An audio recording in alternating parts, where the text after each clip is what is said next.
Ave Maria, gratia plena, Dominus tecum, benedicta tu in mulieribus. Ring out the old, ring in the new, ring happy bells across the snow. The year is going, let him go. When the poet Alfred Lord Tennyson wrote those words back in 1850, he could never have imagined how appropriate they would sound to people today. At the time, he was mourning the sudden death of his closest friend, and he hoped that the New Year bells would, as he put it, ring out the grief that saps the mind. A century and a half later, many of us are hoping that 2021 will see the end of the pandemic that has disrupted life for almost a year now. I remember last January encouraging a group of final year students to have high hopes for 2020. Have 2020 vision for yourselves and for the world, I told them. Little did I realize that within months their schools would be shut, their final exams cancelled, and their leaving masses moved online. Many of them have already spent a whole term of college studying and socializing from laptops in university halls or at home. Like those young people, many others will be happy to ring out the year that has been marked by upset plans, postponed celebrations, jobs and livelihoods threatened, dreams put on hold. We pray today, as Tennyson did, for a brighter future in this new year. Ring out the darkness of the land, he wrote. Ring in the Christ that is to be. The Gospel acclamation in today's Mass, which was taken from the letter to the Hebrews, reminds us to be alert for God's work in the events of history. At various times in the past and in various different ways, it says, God spoke to our ancestors through the prophets, but in our own time, the last days, he has spoken to us through his Son. What might the voice of the Lord be saying to us through the experience of this pandemic? How might God be challenging our priorities, exposing our weaknesses and vulnerabilities, pointing to our strengths, and opening our eyes to the possibilities for a fairer, safer, and more fulfilled future for us all? In his message for today, the World Day of Peace, Pope Francis suggests that the COVID-19 crisis has been aggravating other world crises, like those of the climate, food, economy, and migration, and causing great suffering and hardship. He hopes that the coming year will enable humanity to advance on the path of fraternity, justice, and peace between individuals, communities, and nations. For Pope Francis, the pandemic is teaching us how important it is to care for one another and for creation. He entitles his message for today, A Culture of Care as a Path to Peace. And he sees a culture of care as the way to combat the culture of indifference, waste, and confrontation that is so prevalent in our time. The most positive memory I will cherish of the year 2020 is how the power of love and care was able to overcome isolation, loneliness, suffering, despair, and negativity.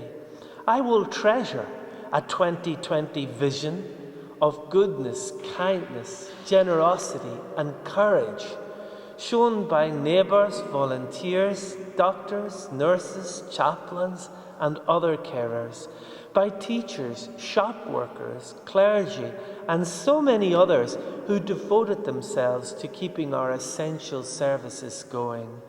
Their amazing works of mercy were concrete expressions of the compassion, love, and hope of Christ ringing out in our communities and in our world.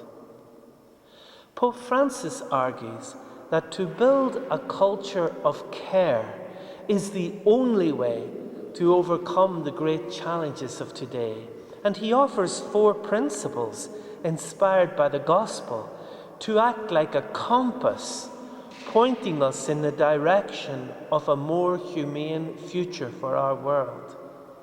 These 4 principles are commitment to promoting the dignity of each human person, solidarity with the poor and the vulnerable, pursuit of the common good, and concern for the protection of creation. Creating a culture of care in this way means listening for the cry of the poor and the cry of creation. It ensures we never reduce people to mere statistics, but instead we love them as our neighbours, our brothers and sisters, and we are moved to showing tenderness and compassion for those in our world who suffer the worst effects of COVID-19 or climate change, and yet who have least access to water and other resources, to quality health services and life-saving vaccines. This past year, we've come to realize more than ever that as a human family sharing this planet, we are interconnected and interdependent. Building a culture of care will encourage us to continue to make sacrifices, to wear face coverings, to cancel our celebrations and plans if necessary, so that we can protect life, to keep a safe distance in order to promote the common good. At the height of the pandemic back in March, Pope Francis vividly described the importance of care and fraternity when he stood alone in St. Peter's Square and led the world in an extraordinary moment of prayer. He said, "We are in the same boat, all of us, fragile and disoriented, but at the same time important and needed. All of us called to row together, since no one reaches salvation by themselves." And it reminds me of other lines from that Tennyson poem. Ring out the want, the care, the sin, the faithless coldness of the times. Ring in the love of truth and right. Ring in the common love of good. Ring out old shapes of foul disease. Ring out the narrowing lust of gold. Ring out the 1,000 wars of old. Ring in the 1,000 years of peace. Here in Ireland, the New Year bells call us to face with faith, hope and love what is likely to be another difficult year in tackling the coronavirus. 2021 also marks the centenary of a year that led to increased separation, discord, and polarization of relationships on this island. 2021 will bring its own new challenges to relationships and prosperity arising from the implementation of Brexit. All the more reason, then, for us to commit to looking out for each other, to developing greater mutual understanding, and to building that culture of care, tenderness, and compassion that will be our sure compass and guide along the path of peace.